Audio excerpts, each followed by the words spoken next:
In the summer of 2003, one song was just completely inescapable. It was blasting from every car radio, it echoed throughout every mall, and it absolutely dominated the countdowns on MTV. For one sun-drenched season, the Ataris were on top of the world. Their driving, guitar-fueled anthem had turned them from an indie band into a mainstream group. They had a gold record, they were selling out shows, and a whole generation of fans was screaming their lyrics right back at them. They had, by every single measure, finally made it. But what if the one song that made them famous was also the same one that ripped them apart? This is the story of how a summer had created a total winter of discontent for a band that was destined for so much more. This is the untold story of how a cover song was detested by the original writer, with the song casting a shadow over the Ataris' masterpiece and changing the band forever. Before we get started with today's video, if you guys want to support my channel, be sure to hit the like and subscribe button, and be sure to share my videos as well. And I've been told by a lot of you that you find yourself unsubscribed from my channel or you don't see my new videos pop up, so make sure you turn all notifications on. Now, before the major label money and the radio saturation, the Ataris were the definition of DIY punk. Their story kicks off not in some sunny California suburb, but in the blue-collar town of Franklin, Indiana back in 1996. So I do want to point out that many sources have claimed the band were actually from Anderson, but one interview they gave to the South Bend Tribune clarified the band's origins began in Franklin with frontman and guitarist Kris Roe. Kris's father introduced him to a lot of his earliest influences, including Pink Floyd, David Bowie, The Who, the Rolling Stones, the Beatles, and then he discovered Kiss and soon started imitating guitarist Ace Frehley before discovering punk. Kris soon met a bassist named Jason Thomason in the summer of 1996 when Kris walked into a pizza joint with a NoFX shirt on. Jason was at the restaurant and remarked to the South Bend Tribune, "It's a pretty small town, and if someone is wearing a NoFX shirt, I should know him," and I didn't. Their paths would cross once again at a nearby music store, and they started a band together. They soon formed the group The Ataris. The name, as you can imagine, is a throwback to the 80s video game console, with Kris's favorite game being Pitfall. But it didn't seem like they ran into any legal issues from the game maker years down the road. Kris told the Daily Oklahoman that the name was lost on some of their fans, admitting, "I used to collect Atari games, but people don't realize what an Atari is. Some of our fans are kind of young." He added to Much Music that some fans were so young, they couldn't even pronounce Atari properly. Still people that mess up our name and can't pronounce Atari. Really? They call us the Ataris, the Ataris, and go figure.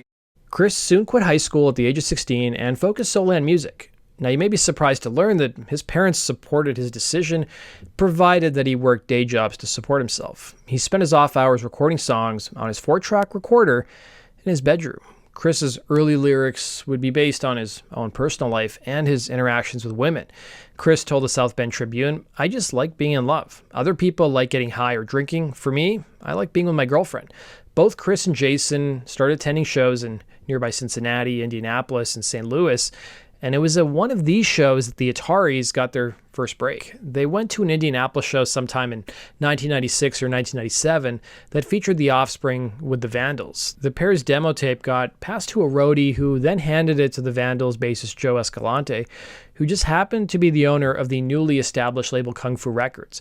Joe was blown away, not by how polished they were, but by Kris's raw talent for writing a great catchy pop-punk song.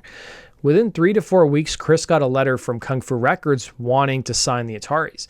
Now, Kris by this point had forgotten about even giving the demo tape, and he didn't actually want a label deal at this point in his life. He instead was hoping that someone from the Vandals could connect him with a drummer, since their demo tape was done using a drum machine. Kung Fu Records signed the band, and just like that, the Ataris had their shot. Now, at the suggestion of Joe, he guided the two musicians to drummer Derek Plord, who was living in Santa Barbara. He would play on the Ataris' first record, along with bassist Marco DeSantis. The record would be produced by the Vandals' guitarist Warren Fitzgerald, and was titled Anywhere But Here, with it being issued in 1997. The title was a nod to their Indiana roots. Kris told an Indiana paper, "I like Indiana, I just don't like Franklin. It's too small for my taste." But the lineup that had recorded the Ataris' first album soon fell apart. Kris and Jason soon moved out to Santa Barbara, California because the punk scene was better there, and also because of the better industry connections. But those early days were a real struggle. The lineup was always changing, and at one point Kris was living out of his van, seriously thinking about packing it all in and moving back home. Kris told Spin magazine, "I was homeless, busking for change, and my van got impounded. I was about to move back in with my parents. I borrowed $20 from a guy I knew and decided to give the band one more try. The first thing I did when I got my first royalty check was pay him back. But a chance meeting with bassist Mike Davenport led to Kris living in his apartment, and the frontman was soon being hired to fix students' living quarters at UC Santa Barbara. He added, "LA would have been easier as a musician, but I'm a firm believer in fate. I was able to meet a few good friends in Santa Barbara. In LA, everyone is too self-involved. I would have ended up on Skid Row if I were in LA." But Kris gave it one last shot, bringing in bassist Mike Davenport and drummer Chris Knapp after overhearing the pair playing in a rehearsal space. These guys were absolute road warriors, building this loyal following in the underground scene just by touring constantly. They soon jumped from Kung Fu Records to the respected San Francisco punk label Frat Records for an EP, which only cemented their street cred. Albums like Blue Skies, Broken Hearts, Next 12 Exits, and End Is Forever were beloved by fans for their super personal, story-driven lyrics. See, Kris wrote about his life with this type of brutal honesty, his childhood, his relationships, that bittersweet nostalgia of growing up.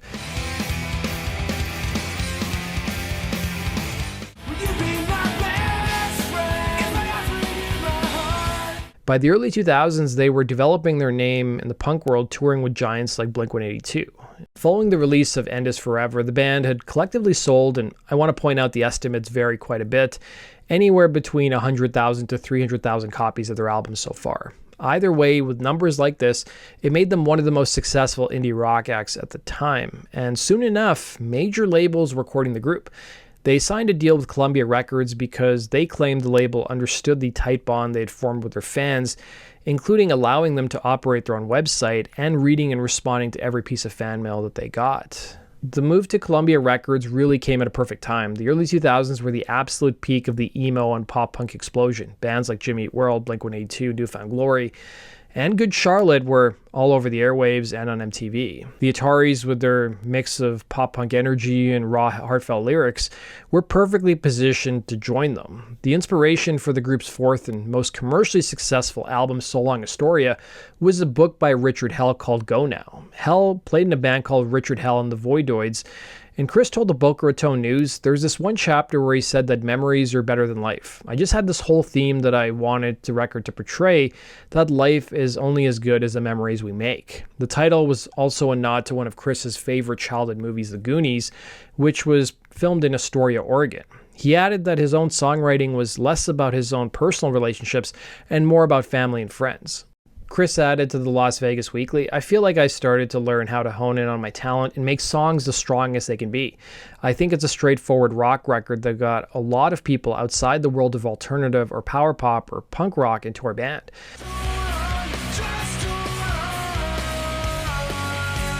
For their major label debut, the band didn't rush it. They took their time because they were determined to create their definitive statement. That album was So Long Astoria, and it came out on March 4, 2003. Produced by Lou Giordano, the album was this huge sonic leap forward from their earlier work, which has often been recorded super fast in between tours. It was more polished, more melodic, and it was layered with this newfound maturity.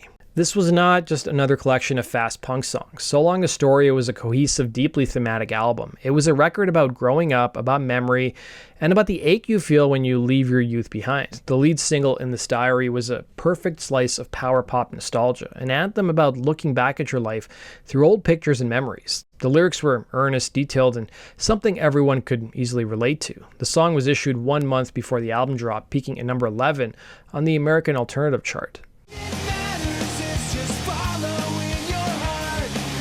The saddest song was a heart-wrenching ballad about Kris's complicated relationship with his daughter. It was issued as another single, peaking at number 27 on the American Alternative Rock chart.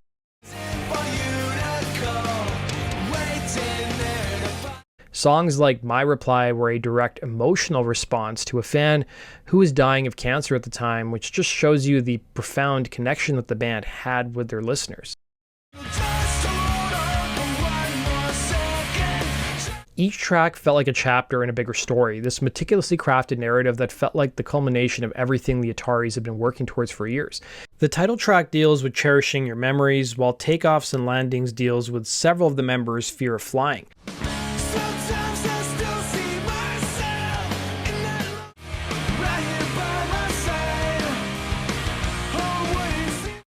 Summer 79 harkens back to a simpler time prior to Reagan-era politics and the AIDS scare.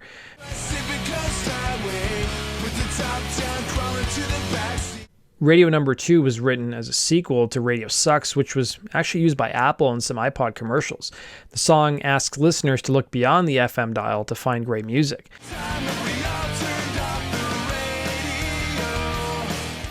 Meanwhile, the album closer 8 of 9 deals with frontman Kris Roe's near-death experiences, with the frontman thinking he has 9 lives like a cat.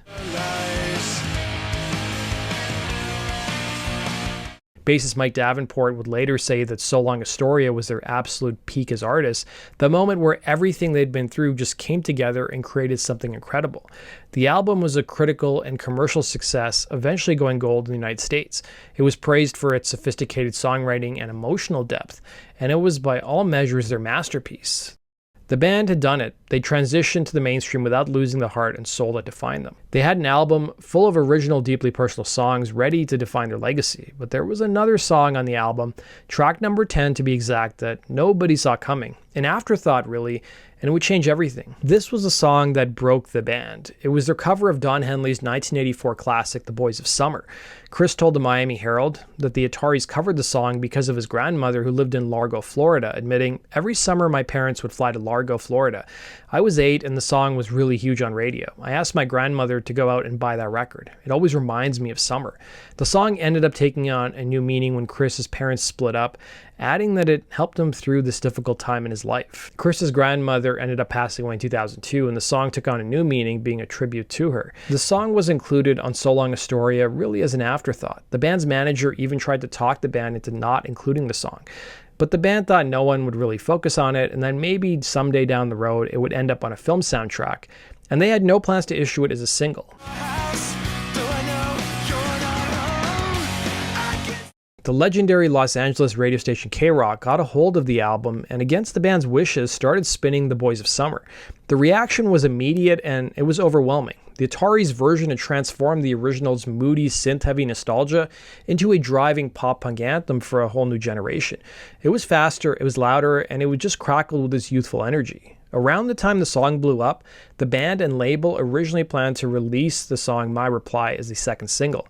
In a strange turn of events, the band was set to play the K-Rock Weenie Roast around the time the song blew up. At that concert, the band performed Boys of Summer live for the first time.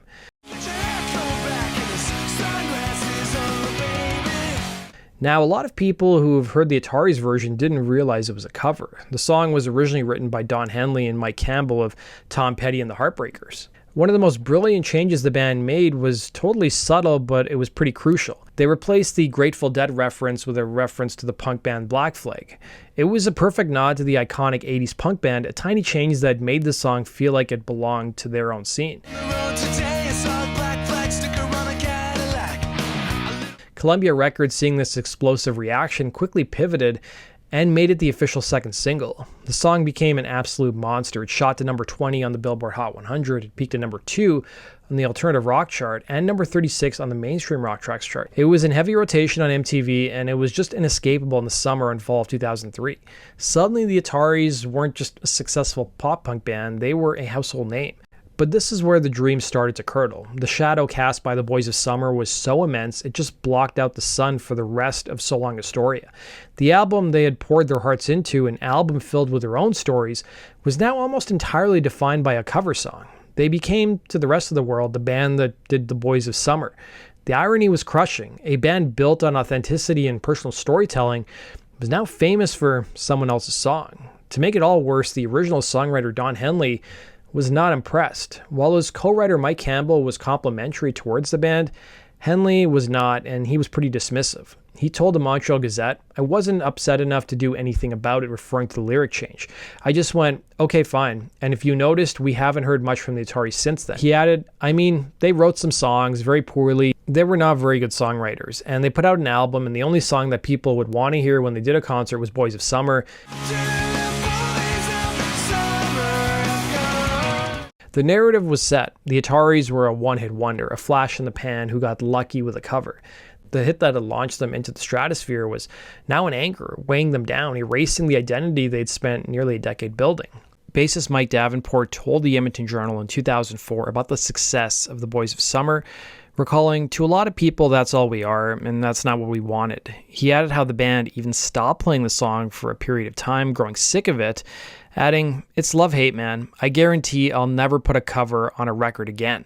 The pressure to follow up a gold-selling album and a monster hit is just immense for any band, but for the Ataris, the challenge was even bigger. I mean, how do you follow up a hit that isn't even yours? The success of the Boys of Summer created this split, both inside the band and how the public saw them. The DIY punk band now had to deal with the major label machine, giving up control over artwork, promotion, and the very image of their band. This new pressure, combined with a relentless 2-year tour for So Long Astoria, started to tear the classic lineup apart. The members were just getting sick of each other. The camaraderie that had fueled their entire rise was dissolving under the weight of fame. Bassist Mike Davenport and drummer Chris Roe both left the band in the mid-2000s. In 2008, guitarist John Kaluuya also left, leaving Chris as the only member from the So Long Astoria lineup. The band that had created this incredible album together had just completely fallen apart in just a few short years. Kris Roe pushed on, but the Ataris essentially became his solo project with a revolving door of musicians. They started working on their follow-up Welcome the Night, but the whole process was filled with delays and label issues, and the band's sound changed dramatically, shifting towards this darker, more experimental post-rock style. When they finally left Columbia and released the album in 2007 through Sanctuary Records, the fans who fell in love with the anthemic pop-punk of So Long Astoria just didn't follow. The record failed to make a commercial impact, and the band that had once been on top of the charts seemed to vanish from the mainstream conversation. The years that followed were marked by struggle. They were often dismissed as one-hit wonders, a label that just ignored their long and respected career in the punk underground. The frustration seemed to boil over in 2012 when a now infamous video showed up online of Kris Roe on stage angrily throwing his guitar and kicking over the drum kit. Chris later explained the drummer had been drinking heavily before the show, but the image was damaging. It was a portrait of a frontman at his breaking point. It felt like the final chaotic act in the slow-motion implosion of a once promising band. For years, it seemed like that's where the story of the Ataris would end, a cautionary tale of a band that would be consumed by its own success. But time has a funny way of shifting perspective. While The Boys of Summer is still their most famous song, the album it overshadowed, So Long Astoria, has refused to fade away. For the fans who were there, the album had become a touchstone of the era, a beloved classic whose themes of youth, love, and loss still resonate today. Recognizing this legacy, the classic So Long Astoria lineup reunited for a handful of anniversary shows in 2023 to celebrate the record, playing it in its entirety to sold-out crowds. It was a celebration of the music they had made together at their peak. It proved that the album's power had outlasted all the turmoil that came after it. As for Kris Roe, he continues to lead the Ataris, touring and promising the follow-up to So Long Astoria that fans have been waiting for nearly 2 decades. In recent years, his perspective on the hit that both defined and derailed his career seemed to have softened. He's embraced the song, acknowledging its place in the band's history and its connection to his own memories. He seems to have made peace with the strange double-edged nature of his career. It seems that after decades of wrestling with its shadow, Kris Roe is finally ready to step back into the light on his own terms. The story of the Ataris and the Boys of Summer is a classic double-edged sword. The hit brought them worldwide fame, but it also fractured their identity and broke the very band that made it. It labeled them as a one-hit wonder, erasing years of hard-earned punk rock credibility. And yet the same hit introduced their masterpiece to millions and has likely funded their ability to keep going, to keep touring, and playing the very songs from the album it's so completely overshadowed. So was the Boys of Summer a blessing or a curse for the Ataris? It's a complicated question with no easy answer.